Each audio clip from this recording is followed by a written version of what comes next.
Ja, god kvöld. Velkommen av Møti i kvöld, så vi er strømt ur Ebenezer.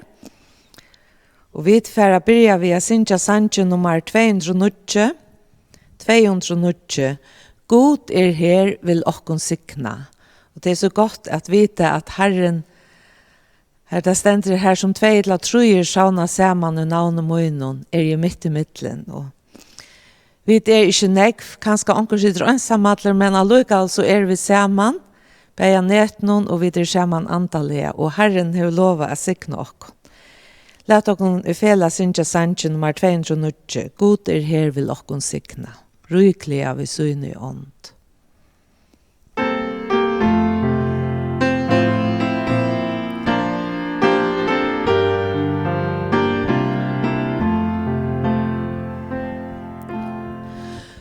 God er her vil okkur sikna.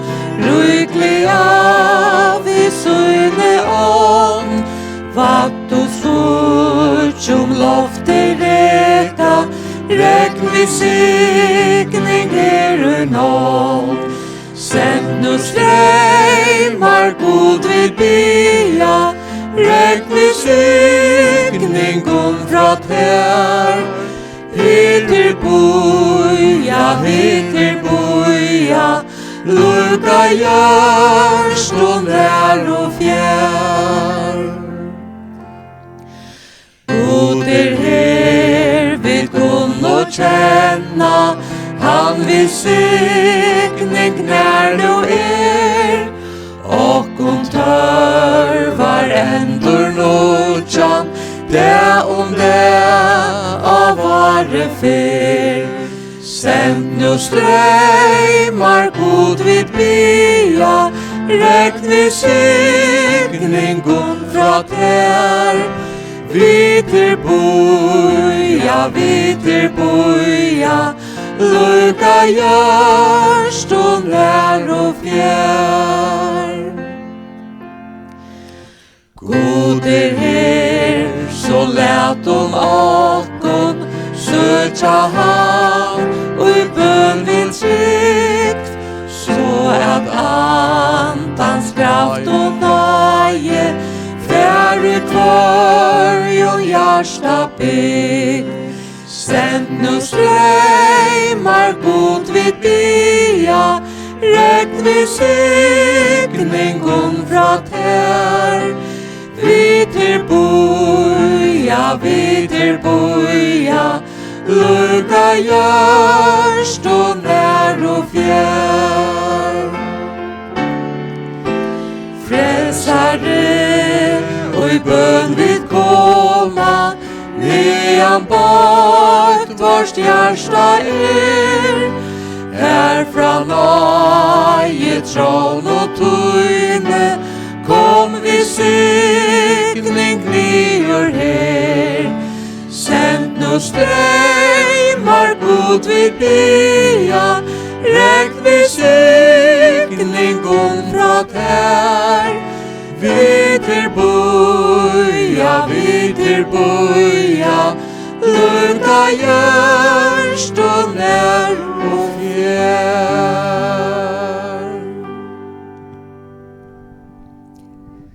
Skulle vi bya sammen? Ja, gå fægir, takk fyrir at vi kunne bya til tøyen. Vi kunne bya til sikningar her. Takk fyrir at vi er støtt bei nær og fjær, Herre. Sikna kvann ønstakan som lustar og hykker i hetta kvöld her. Og vi ber om at hun sikna sanchen, sikna okkur nu synja saman, dessa sancher, underfulle sancher om te Herre Jesus. Og vi ber for Ingvard som skal bære året fram, at hun gjeva honom styrke og visdom og år fra det her. Og at hun løya vi antatøynen og sikna essa løt og feir. Det ber vi dig om og takka til her og Jesu dyra bara navn. Amen. Så færer vi da synja 2 kår. Da fyrra er nummer 42, God høymen elskar jeg. Og attana synja vi nummer 306. Det er verdur at æra og verdur at lova.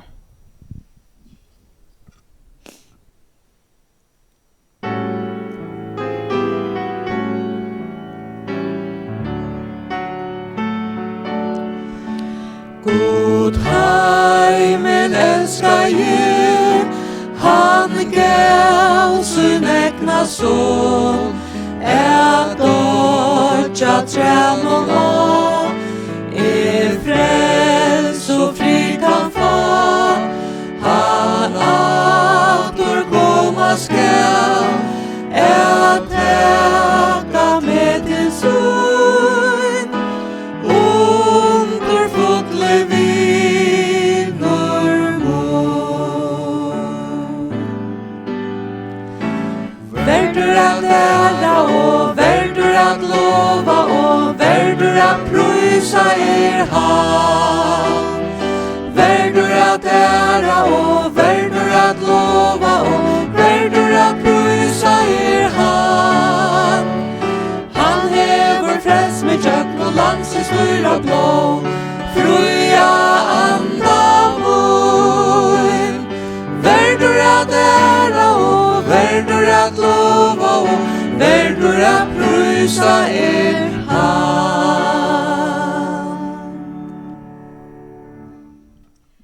Ja, och så syns jag vid nummer 222 som en sankor som kåre pleier å synja ute av fjärskott någon luftsvede. Och vi synja nu stämmer och tid är välkommen att stämma i här hemma.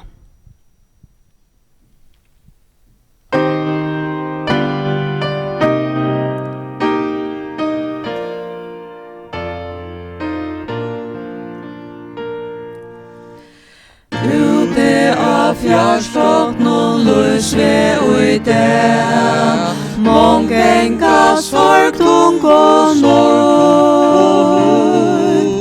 ber taimon solskin og gjer du tegla, vai din og lujande lut. Gjer meg til signing, gjer meg til signing, skoina lat Jesus kjøkkenom meg. Gjer meg til signing, og god undmert signing med gjer, fire ångran og i den. Djevan så givet vært her egna fyr, elska som god elskar til. Hjälpar lejson och trofastor väl, voi sinon borst vill stå väl. gjer meg til signing, gjer meg til signing, skoina lat Jesus kjøkkenom meg. Gjer meg til signing, og god undmert signing med gjer, fire ångran og i den. Tala Jesus karlaik og syr, alt fire djeva han kan. Vittnar ui åre og luive tu vi, mång vilja luita og han.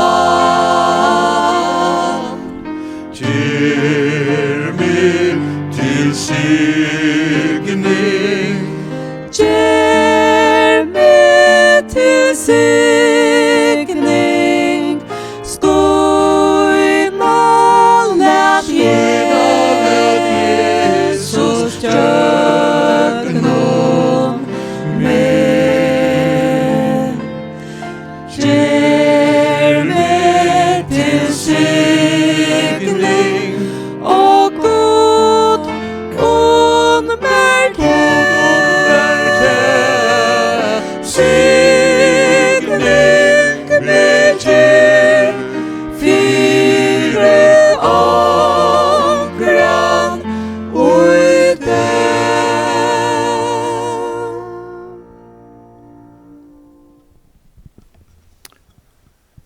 Ja, god kvöld, en affär och hjärtligt välkommen till Møti här i Ebenezer.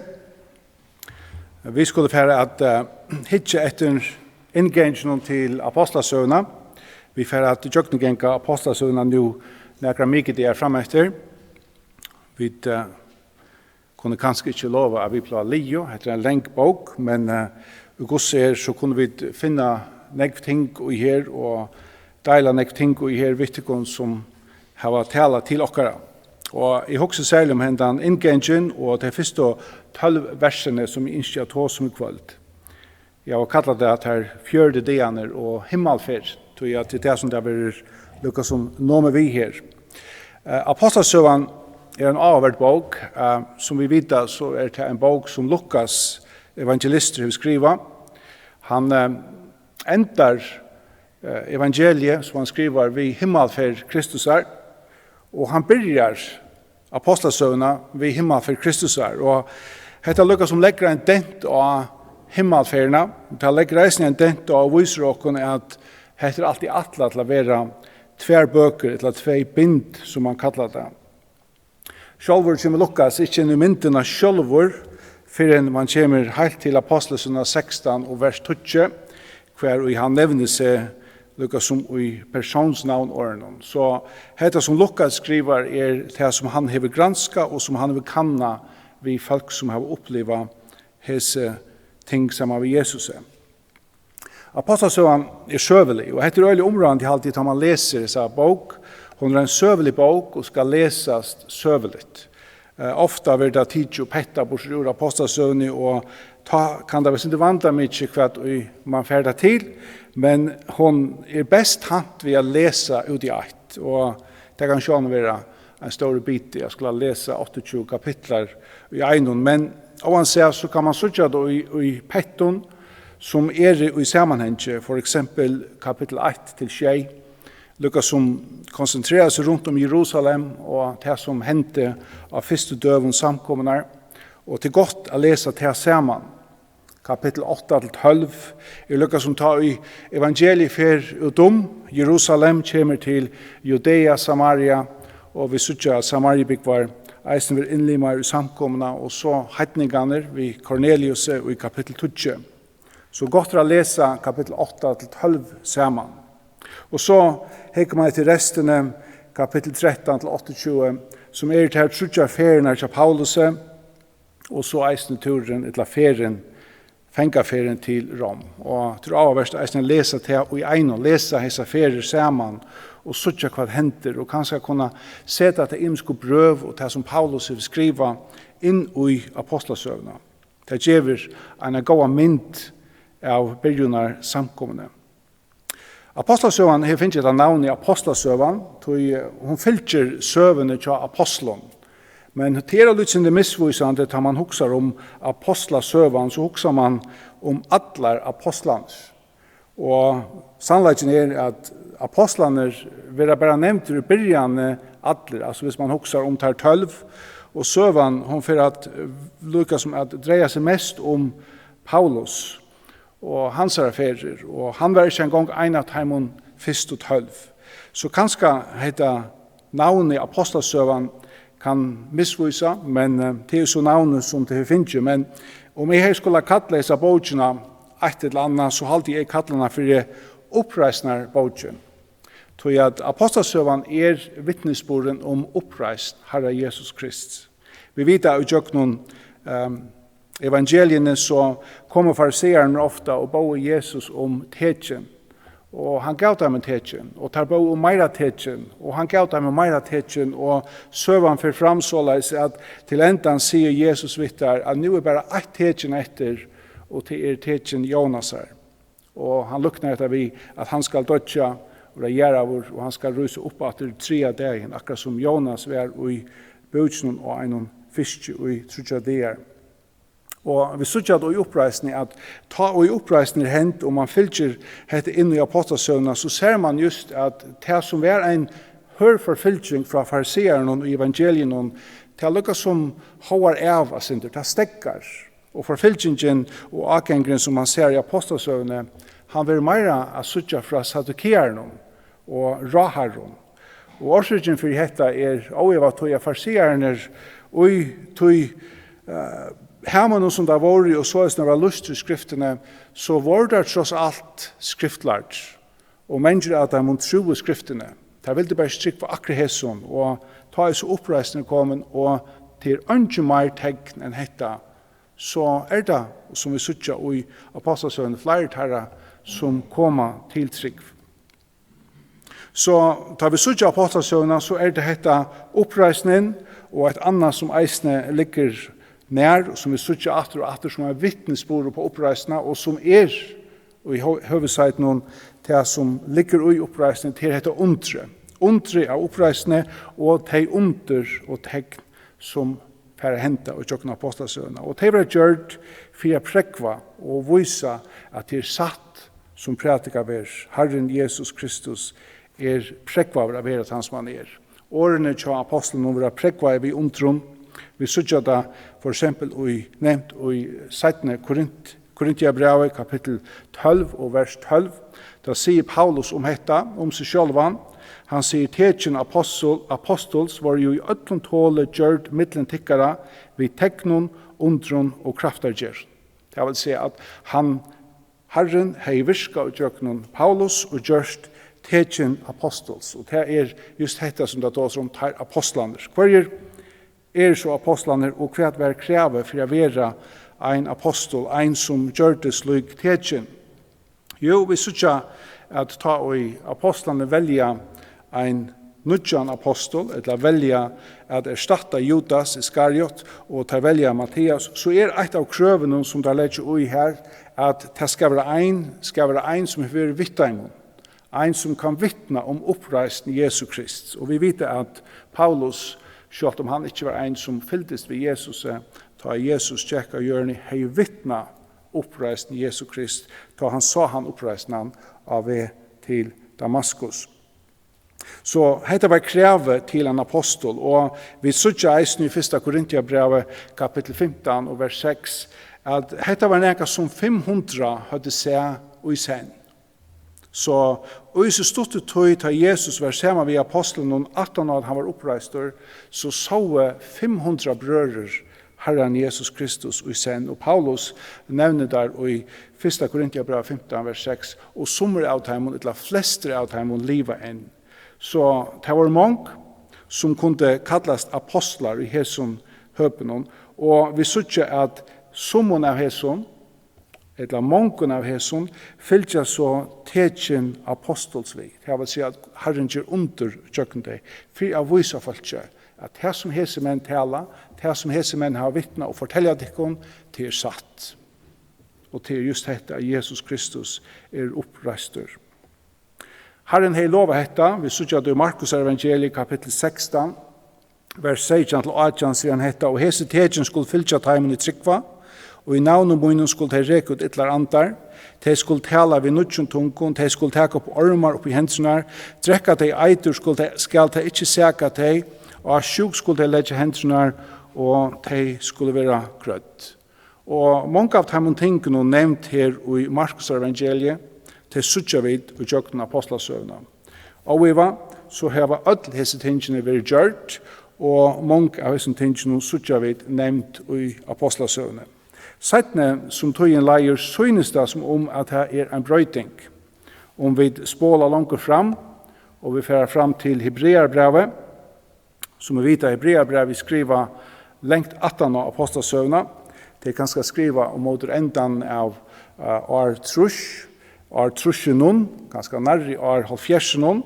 Ta lesa vi dette som vittnesbord i kapittel 2, og høvendren skriver om at vi må akta etter tog som vi da finner fra Herranon, og han sier dette i kapittel 2, vers 1-4, og jeg stittet da sintor, han sier, «Tog stå året fast som taler hver vi enklom, så at hvert brot og ålytene fikk oppeborna lønsøyna, hvordan skulle vi slippe undan om vi skøyte ikke så stora frelse?» Og så sier han dette, «som først var kundgjørst vi Herranon, og så gjerne stafest okkon av taimon, og jeg hadde hørt han. Det vil si at først var det Herren, og så var det her som hadde vært vi honom.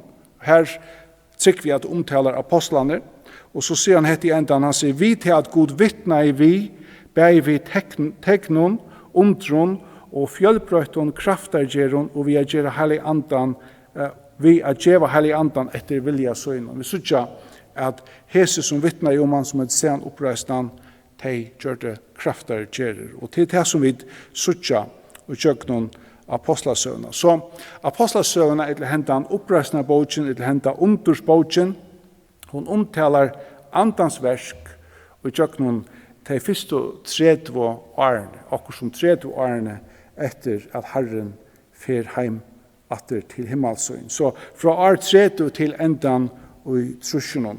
Og en kan kalla hesa bogina andans versk og jøkken samkomna. Og i halde til stersk år, og til år som vi skulle halde ui og hukse om heter andans versk og jøkken samkomna. Henda søvan, sjalt om hun endar ved kapittel 28, hon køyrer enn. Hon køyrer enn i middelen okkon, som kallar okkon samkommet gods.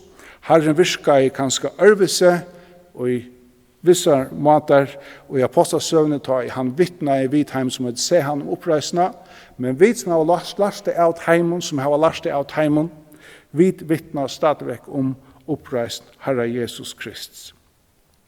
Søvan, jeg reiser jo av av tar man hikker etter vakstrunnen, hos samkomman vaks, bara 5-6 de første årene en øyelig vøkstra suttja, vi suttja åringar som hesar, og i Apostlasøgn i 1 vers 15, her stender det at her var ta saunaver en flokkur, akkurst om 120 i tale. Det vil si 120 var i hesson romen ta i heilig anden kom. Vi vet at det var over 500 som hadde se han, så det var nok nøkker som ikke var i her, og i her så løte. Og i Apostlasøgn 2, vers 41, så gjør vi at etter en tale som Peter hever, en av hessen 120, stender dette, og tann dagen løttes akkurst om 3000 saler av træt. En øylig vøkstur. Her tås man ikke om 100%, men her tås man om flere 100%. 3000 saler løttes av træt. Apostlasøgn 4 og vers 4, her atter en vimerskig om vøksteren, her stender og tale av mannen var nå om 5000. Så her blir bare mennene talter i hæsson talen. Så tale hever også å være nekv hakre. Apostlasøgn 5, vers 14 sier hetta, flere og flere som troe løttes til Herren, begge menn og kvinner og i håpa tal. En underfotler setning å hokse om ta evangeliet for ut. Og i håpa tale. Kapitel 6, vers 8 sier hetta, av hesson døvun ta i tale lærersveina vaks. Og som i skiljes og orangena, så merker hetta ta i tale flerfaldaist. Vers 6 i samme kapittel, kapitel 6, stender hetta, og tal lærersveinana og Jerusalem vaks i stauron. Så stender hetta, og staurur håper av preston gjørtest trunne lujen. Det vil si at han bølgeren som var mest ovantante, han som har sett seg mot Herren og Jesus Kristi og gjøkken til livet som han har livet av folk. Og i kapittel 9 og vers 31 stender dette, samkom han hei nu fri om at Judea, Galilea og Samaria, hun var oppbygd og levde i øtta Herrens og vaks ved hjelp heilige andans. Det vil si en vøkstur. En eksploderande vøkstur.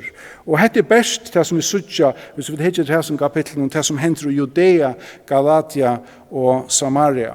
Det eksploderar ut om atlantan romerska heimen. Og søvan som vi leser i apostlasøvene, hun fylkjer bare nøkron av heimen som bæra bojen ut. Det er ikke alt. Det hender alle stedene. Vi sutja samkommer i søve, Nødje Testament søve, at det kom opp alle mulige stedene i romverja rydgjennom. Så hittar vi det etter seg søvende, så er det en ivergenger.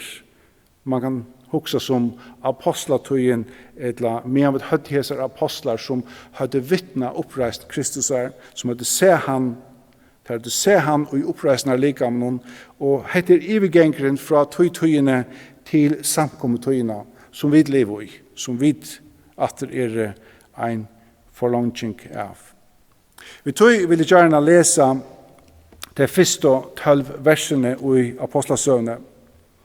Og Jeg får lese versene, og så får jeg gjøre noen vimerkninger til ta livet. Her stender her, hina fyrre bøkene skriver jeg, Teofilis, om alt det som Jesus får undergjøre og lære. Inntil det han var tidsen opp, etter at han vil hele andan hei giv i apostlen som han utvalgt på. For taimon hever han eisne at, vers 3, for taimon hever han eisne etter at han lie, vust seg livande vid mongon prekvon. Vet at han i fjørde dier lett tar sutja seg, og tala om det som høyrer rydtje Guds til. Medan han nu var sammen vid taimon, gav han taimon til på at han skulle ikke fære ur Jerusalem, men boja tog det som færen hev lova som tid, jeg leser nummer 4 atter. Medan han nu var sammen vid taimon, gav han taimon til på at han skulle ikke fære ur Jerusalem, men boja etter tog som færen hev lova. Som tid, sier han, hava hørt med tala om. To Johannes døpte ved vattnet, men tid skulle være døpt og i hele andanen, Aren nekverderer omlyttner. Ta et her nå var kommet sammen, spurte han, Herre, hetta tøyen ta et du endurreiser Israels rydtje? Han sverre et hermon, det ikke for tikkene vita tøyer og tøyma, som færen hever avsett av sin egna valde. Men tid skulle få kraft, ta i heilig anden kommer i tikkun, og tid skulle være vittne mine, bæg i Jerusalem og i øtlen Judea og Samaria, og lyka til enda gjerrarnar. Ta han hette sagt, var han tidsen opp, med han tar sjå, og størst skudj tok han borster ur eggsjån tarra. Som tar no starti opp mot i himle, og uti han får borster, stod i tjatheimon 2 menn og kvitum klævun. Tar skjøtte tid menn ur Galilea, hvor standa tid og hitje opp mot himle, hesen Jesus som tidsen opp til himmels fratikkon skal komme atter, av samme hatt som de så han færa til himmels. Ta for der atter til Jerusalem, av fjallen som kallast Oljefjallet, og nær ved Jerusalem, sabbatsfer hene. Ta jeg leser hese versene, så det rettelig nekv ting og nekv spurningar, og nekv ting som taler til mun, og lukka som jeg vil hoa bruka nekva tøye på, og jeg skal sjån ikke gjøre for nekva av tøye, at tøyen kanskje ikke til det.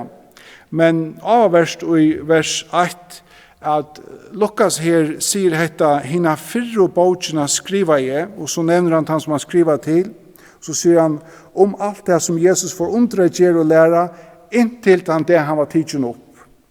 Det vil si at han vittnar at Lukas evangeliet var begynnarbøken, hver ta Jesus levde vid taimon inntil han får opp. Det vil si at her hentet iverlappingen av oppreist og himmalferð Herre Jesus Krist. Om vi hittar atter at Lukas evangeliet og suttje endan, så suttje vi at her iverlappingen og i Heson. Kapittel 24 i Lukas evangeliet, og vers 44 til endan omtaler faktisk det samme som Lukas sier i ápostlasøgane. Han sier her, og han sier vi her, heter årmøyne som taler i tikkun, men i enverja tikkun, at alt måtte genge ut som skriver om meg, og i Mosela og profeten og Salomon. Og så stender dette likleåret i vers 45, så let han opp vid tarra, så tar skilt og skriftene. Og så forteller han dem at han skulle loja, han skulle dodja, og han skulle ryse opp at det 3 dagen. Og så sier han hette vers 24, og at navn hansara, omvending og syndafyrgjeving skal være prætika for ødlom folkasløven. Og så sier han hette, og byrjast i Jerusalem. Tid vittne om hette. Og han tåser om hvordan det skulle fære ut. Så til just samme framgangshotter og i endan av Lukas evangeliet som vi sutja i ápostlasøgane. Men travverst for meg å lese hese i år at han sier at det for öll folkaslø. Til lykke som tar byrja beina veien, Aren Herren Jesus Kristus for til himmels, så lykke det hon av hjertet at öll folkaslø, han sier ikke bare öll mennesker, men öll folkaslø skulle høyra henda båskapet, at i oppreistur, at i et han som sier med vera.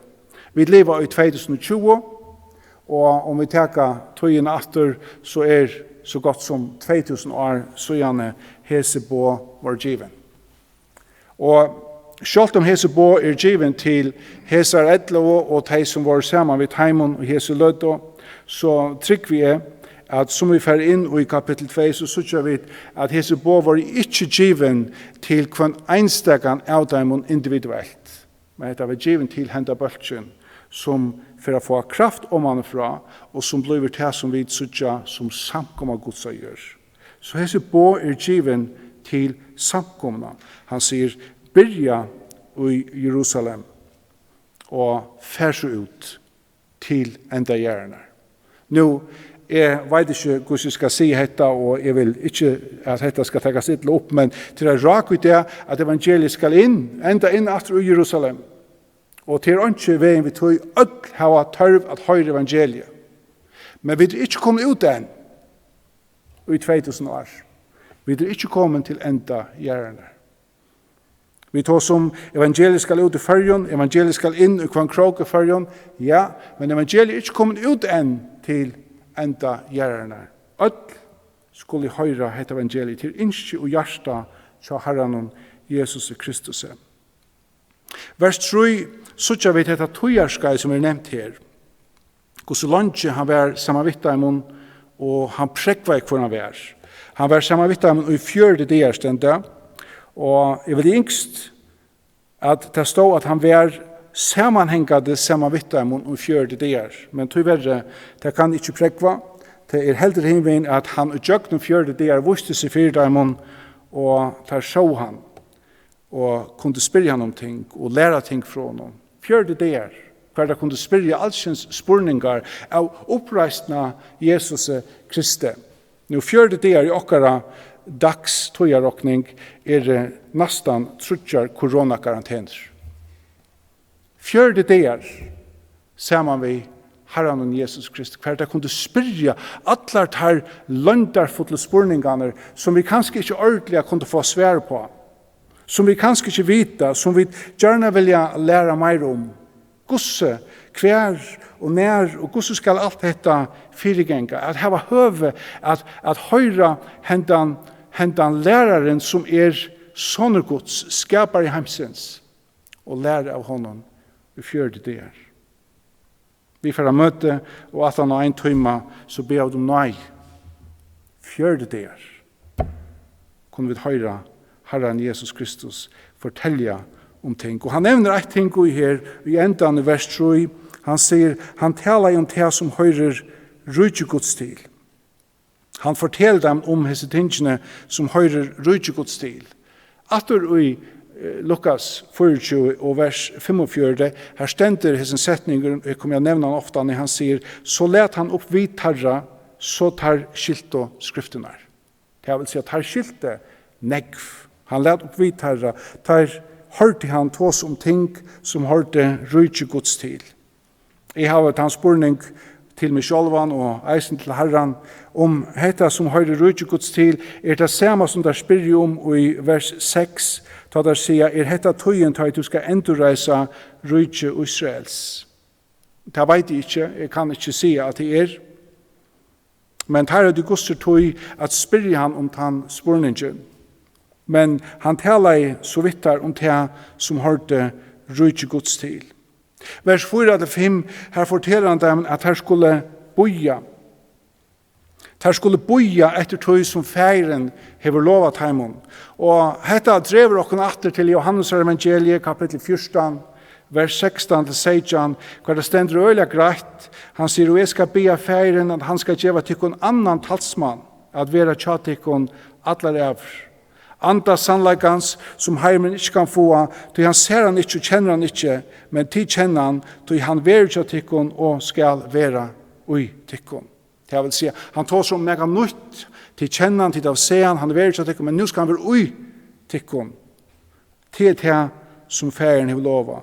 Han forteller dem eisne hver ui dette skal hente. Det skal hente ui Jerusalem. Han sier ikke at det skal hente vi ender i hjärna. Nei, det en henting som får hente i Jerusalem. Andans dåper av samkomne henter i Jerusalem og hente i Jerusalem. Han sier eisen nær det skal være nekra få dier, ikke så nekvar dier. Han sier ikke at det får hente atter og atter og atter. Nei, det skal hente hette føying samkommunar.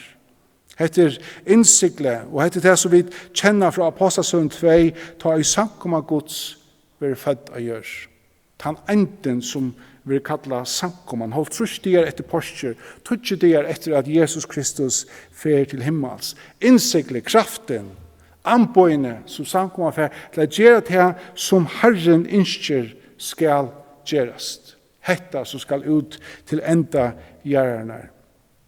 Sedan vil hetta båre, og i kapittel 8 til Samariebygvar, vi samfunnshånd fra jødenen og Jerusalem, fra apostlen. Og sedan vil det båre til Cornelius, og i kapittel 20, som heidninger, men vi sier ikke atter enn av føyingssamkomnar. Føyingssamkomnar og i kapittel 2. Vi som blir frelst så sett inn i disse føyingene, og vi hører nå honom til.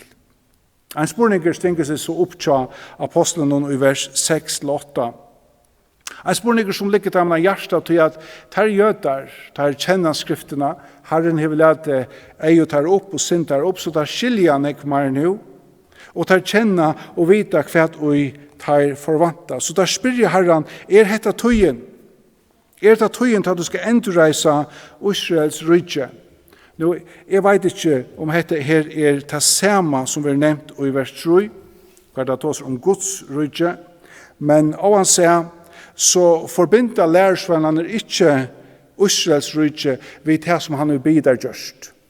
Hetta vi være i Jerusalem og skulle fære ut til enda gjerne etter at her finner hesa kraft. Så tar spyrja, til her nega som tar innskje av få av vita. Og i Matteus evangelium teker Jesus mengan og lærer om rydde, himmelrydgesins. Og han forteller dem etter at her spyrja han ta og Jesus har lært folk i Luknelsen, så spyrja der han, hvor lærer du i Luknelsen? Og det just luknelser om rydde, himmelrydgesins som han lærer ta, og han sier dette i vers 11 i Matteus 13, han sier, «Tikkun givi at kjenna landarmal himmelrydgesins ruks, men taimon det ikke giv.» Og han tåser om at han som lukkar hjärsta, han skal få minne, og han som åpner hjärsta skal skilja meir. Han så av å lære det her i Luknelsen, og da han kommer til vers 31, ta spyr han hette, «Hava tid fæta alt dette?»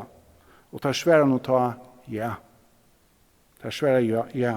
Nå, hvis det tar ikke hadde skilt dette ta, hvis det bare var noe som tar låte som tar skiltet, så har han ikke åpnet sinne tarra. Så hadde tar ikke skilt landarmalet himmelrydgesins, eller rydgesins, himmelrydgesins, som han nevnte i vers 11. Så vi må gjenge ut fra til skriften sida at her skilt og hetta. Tar boja etter nøkron, men nå sier Herren at de skulle ikke huske om hatta, jeg har noe annet for tikkun nå. Det ikke hatta de skulle fære etter, men de skulle fære etter noen øre. Nå, jeg skal komme atter til henda spurningen om man har luttla løte, men i vers 9 til 12 så vi så at Herren fer til himmels. Og jeg halte at himmelferden tatt knytt vi til som der spyrja og i vers 6. Så her henter noen ting som rettelig sammenbunden vi handa spurningen som tar spyrja om det nå at han får sette rydde Israels av stål. Det stender i vers 9 at han var tidsen opp. Og det ikke torfor til åkne at skilja. Vi kunne spyrja hvordan hendte dette? Jo, det stender at han var tidsen opp med han tar sove. Og vi sier i jøkken teksten at plosset som han var tidsen opp fra oljefjallet. Nå tar i Herren kommer etter skriftene som tar skiljene, og etter skriftene som tar i Herren fra seta rydja stån, så ganger det pura greit opp vi at han får komme atter av samme hatt, derfor av suttjan, og av samme plosset av oljefjallet. Hetta talar Sakarias profeter om. Sakarias tåsar om en tøy, særlig i kapittel 12, han tåsar om det i jøkken alle boksøyna, men særlig i kapittel 12 tåsar han om en torfra tøy til Israels rydje. En tøy tar i futjenden fra Leiboa, og futjenden være av ødlom folkesløv. Altså det var ødlom folkesløv. Kapittel 12 og vers 2 og 3 sier hetta, jeg gjør Jerusalem til sløreskal for all folkesløyene rundt om det. Eisen Juda skal få evavita ta Jerusalem ved kringsett. Tan der skal jeg gjøre Jerusalem til hev for all folkesløy, ene kvør og røyner av litta tøy skal sære seg sjølvan, all folkesløyen av hjørne skulle saunast og måte tøy. Han tog som han tøy ta i all folkesløy for å leipa av Israel. Og han tog som han tøy eisne ta i han for å berjas for der. Men han sier hette i vers 20 og i kapittel 12 og i Zakarias her sier han hette, men iver hus Davids og iver teg som i Jerusalem byggva skal I hette ut nøyanta og bønaranta. De skulle vente øynene mot I hånden som de har stundtjøknen, de skulle syrtja han som de syrte eneste sånn og gråta sørlige etter han som ein græter etter frumborna sånn. Kapittel 13 og i Zakarias, her er en endertøk av hese støvene som det kom i, hvordan mange av dem skulle dødja, at hver triingar skulle være tunter, og en triingar skal være etter, og så kommer man inn i kapittel 14, og så er det atra en endertøk, han tog som hendte det herrans. Men her legger han den til at hette er løtan til at de har gått til han som sånn Messias, han får berjas for deg. Da stender hette vers 3, «Tog Herren skal fære i barde mot hesen tjåen, eins så han bardes til foran, tan det orrustan vær.» Så stender hette i vers 4, «Tan det skulle føtter hans er stand av oljefjallen, og i beint iver av Jerusalem estanfire, oljefjallet skal klona mitt første av, og så framveis. Han tar som sa løtna, ta han skal seta rujtje av stån. Så spurninger tarra, og steg som heter hendrøy, hever alt en sammanbinding vi tarra forståelse av skriften, og ting som færre henta. Til såleis fer Israel er være endurreist enn det, og i tog som vi kjenner som tusenar rujtje. Men det som Jesus nå sier vidt her er, hatt er ikke enn. Hatt skulle det ikke hokse om. Jeg har noe annet for det. Noe annet for tikkun.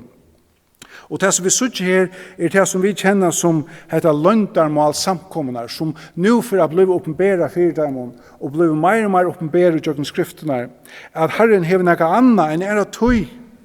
Hver han for å sette noe stån, som for å liva i hjørne, og skulle ombå han. Alt som han for å tekke borster og han hentet rævlig at det hver han for å bergast og måter ødlån menneskene av hjørne og sette rujtjastån. Ein som han for å skapa at være en vittnesbord for han, og til det som han hever fyrt her, og til det som vi er en forlangelse av. Samkomman. Hentet samkomman som for å være tidsen borster og spart fyrir til rævliga som henter og Jesu trångtar tog Arne han fra seta hatt rujtje av stån. Jeg fer at nevna noen få ting Arne ende hetta. Ta i hugsi hetta som han har sett av stån og vende atter til vers 8. Han sier hetta vi teir og han sier hetta vi samkomna som han fra sett av stån, og han sier dette vi til og med som parster av samkommende, begge til lokale og til allheim samkommende, ødel teg som frelst og som hører honom til. Han sier, tid skulle få kraft. Nå, da vi hokse om samkommende, så vet vi at han da kraften var givet ved heilig andan, og til han innsikleie samkommende som Guds bad gjør. Nå hittar vi dette samkommende vi kunne kaste opp våre hender og si vi kunne godt hitje etter våre egne samkommelsøve her. Vi kunne eisen hitje etter våre samkommelsøve atterutjøkene øldener. Og lykka ned i ápostlasøgana, vi sødja eisen ting utjøkene Korintiabrøven i ærestene, så vet vi at samkommelsøven har ikke alltid vært vøker. Det er bare skjoldan at hun har vært så vøker. En god mynd, eller en ringmynd, av samkommelsøvene, eller samkommende kan være. En kan hugsa seg en familie som arvar et slott som nyslite, et slott som stender til å fettla, en familie som strøys ved at gjalda fyrir å få hesta slottet byggt opp etter og få pjøss henda bygning så som han nå egnet for 80 av være. Men pengar og okter ikke til, vi har ikke, vi får størst noe vitta, og hese folkene i henda familien som det slottet, de for å klandrast. De har ikke råd at betala for dette slottet og hvordan det skal bygges opp alt. De for å klandrast hvordan skal prioriteres vid de få av årene som de har til å kunne hette eller hatta. Men det som de har glemt, og det som de ikke vet, til det at nere i kjattleren her er et rom fullt av allsins dyrgripon, som har nekst større vire enn neka i hessen heime, og som for å gjalda for alt, og tega seg av ötlund som ment for å gjalda og klara allar omvælingar. De har glemt det, de vet ikke av det. Og samme hatt kan det ofta være vi okkon som samkomma, bæg som allheims samkomma, tjøkken øldenar, tjøkken tøyina, ápostlasøgane og eisning her, tjøkken at vi kunne være som en samkomma som glemt at i en rom i allsins dyrgriper, til en kraft som klar til å sette noe versk, en kraft som frelser, en kraft som fyrtjever, en kraft som endurnudjar, en kraft som luvgar, og så framveis. En kraft som given, og som ångat i harven, og som ångat i ver tidsin borstratter. En kraft som reist i Herren Jesus Kristus ur grøvene, ta han døye for jokken. En kraft som vi skulle lyta av, vi vita, og vi skulle bruka hana, og vi skulle teka hana til okken, og liva hessa kraftene. Han sier eisen i vers 8, tid skulle være vittne mine. Det er altså i kraft skulle vi være døme, vi skulle være firemynd for han. Sadna Korintia brev, kapittel 4, vers 6-12 sier hetta, «Tog god som bei al ljós skulle skuina fram ur myskri tann, og jeg vil lete det skuina og gjørsten okkara, for at kunnskaperen om dordgods og jasjon Jesu Krist skulle lysa fram.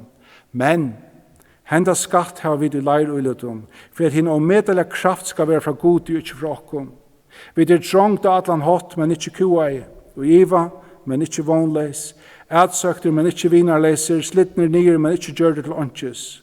Alt og i bera vi deia Jesus er vi okkon i likam noen, for at eisen løyv Jesus er skal oppenberast i likam okkara. Henda kraft som han giv i okkon, henda kraft som okkon til taks, og som vi eia, og som vi da finnes, som han giv i okkon. Og enda kraft er et endamål at hessen båskaper skal nå til enda gjerrene som det er som sutja i vers 8. Og jeg har øyla ringt vi at stekke her, og har øyla gående å bruke tøy og på å tås om just hva de hessen setninger merker for meg i det. Til nekver statistikker om hvordan mennesker i heimen og lykka mykje hva for statistikker man brukar, så det ofta et mat man ser.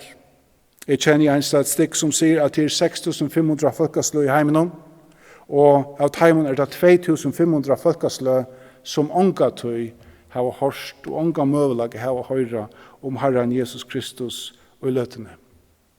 Vi synger at vi bytja Guds rydtje, og jeg er ut fra at vi sier at vi bytja Guds rydtje, så det at vi bytja samkommene for Herren og gjør. Anken samkomma. Anker statistikker sier at det 3,2 milliarder avnått mennesker.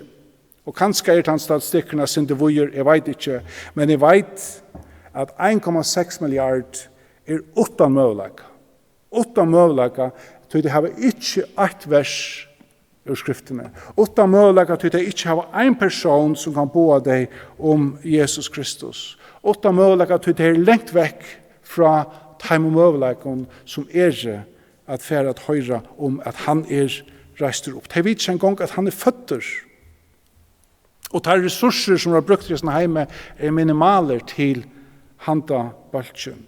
Ápostlasøgan handlar om å bytja Guds samkom og herra folk. Og oppbyggningen, eller oppbyggingen som vi har her, altså det vil si at vi løyga oppbyggja hver annan i samkomne, vi tog endamålen at han lokala samkomman skal være bedre for at vukka om just hese marskene, så at Herren Jesus Kristus vil bo over utom allar endar og kantar. Vi har kraftene, vi har finnes bøyene, og til best etter å si, ja Herre, jeg vil være vittne for det, jeg vil virka for det, og all skulle få möjlighet att höra om Herren Jesus Kristus.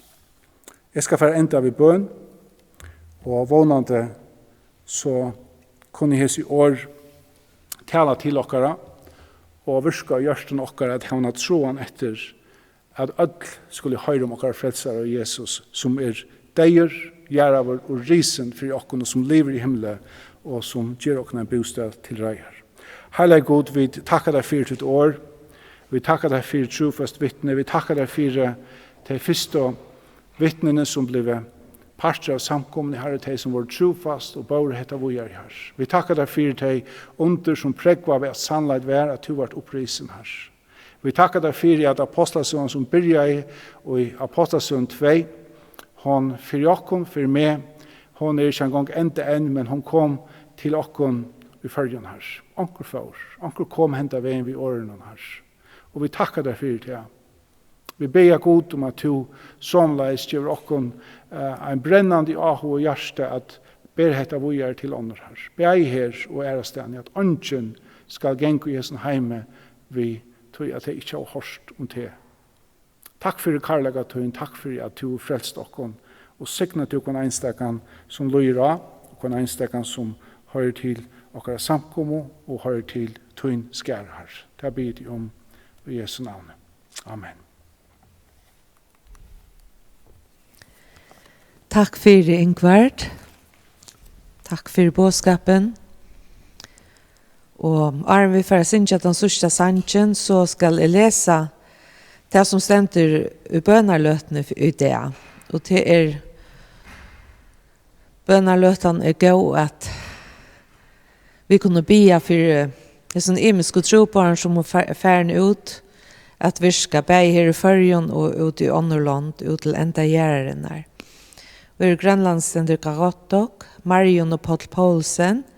Okkara omstøver kunne i avvisan mån samanberast vi til Tja Josafat Konche og i 17. krønikebok kapittel 20, her han søker herran i bøen. Videre og ikke metter mot i hæsson ståra herre, og vi vita ikke kvært vi skulle gjøre, men til tøyen og ei okkara vent. Vers 12. Ta foreldre og levebøten spyrja, hva så verer i sommar, hjertekjerande at nøyast at sia, vi vita ikke, alt så ovist. Men hever Herren en plan B for i okkon? Stender oss juvel 2, Anna og Ole Steinberg, og skal ha en bøn for Jesus. Jeg går fær i himmelen. Vi takkar deg for bådskapen vi da hørste kvöld. Vi takkar deg for at vi tvinger høyre om til her. En då underfulla bådskap om frelsen av Jesus Kristus. Vi trykker han. Takk for at du har frelst okken jøkken sånn Jesus Kristus. Og du ønsker at alle mennesker skulle høre evangeliet. Og det skal nå ut til enda gjerne her. Vi ber for Marion og Paul Poulsen som virker for til uka Karottok, at du må gjøre dem en styrke og visdom, og også i hesson døven, hver det som planlagt vær, ikke kan være her. Ikke kan være så som de eller vi har planlagt her, men alt så ørvøse, og de vet ikke hvordan de skulle virke her. Og også når vi jo vel tvei, hver alt så øvist, og i hele tiden, i Grønland og æresteder, Herre, at det som vi hadde lagt til rettes, det ble ikke så. Men takk, Herre, at vi kunne vente egen til tøyen, og det ønsker vi det gjøre, og be for tøymon og åkken øtlån, at du må gjøre åkken visdom fra tærle, og at søke til, og lete det kraft som du ønsker skal virke i jøkken åkken. Lete henne slippe virke i åkken, så at nå enda gjerne kunne være nåtter, og mennesker kunne høre om det, og bli frelst. Det okkara ønske, okkara bøn. Og vi ber oss for ta som har lytt, og at du må sikne hver nødstøk, feir. Og Jesu dyrer bare navn. Amen. Skal jeg også minne om at Løvlinjan, hun også virken, Birgit og Svenninga loftet teka seg av tog, og om onker hever onkran spurning etla vil tåsa vi teg etla onkran, så det velkomna rinja telefonnummer 1-804 etla 1-20-45. Så øysen minn om sjåle som øysen en åpen linja, og her standa telefonnummer og heimasøyne. Så om onker ikke rinja til onkran her, så det hjertelig velkommen til det. Vi takkar til kun øtlom for at det har lukt av i kvöld. Og vi tverre at enda vi er synja nummer 122 av Jesus lampe Guds sa. Vi så av Jesus og komme til trygg, og vi kunne hitja han og be han om hjelp daglig.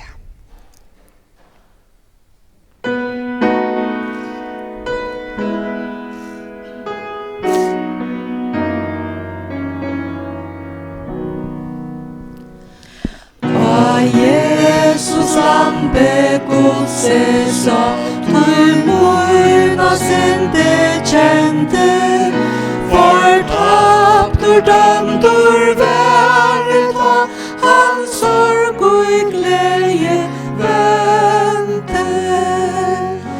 Jeg sa og han, jeg troe og jeg live. Han sa og meg sa, og jeg vet at vi blir. Jeg så han loja krossen steg, så spottans hjärsta bråda. Jag fyrer med blodkäldan rej, av honom måtte flåda. Jag sa och han sa, jag troe och jag live. Han sa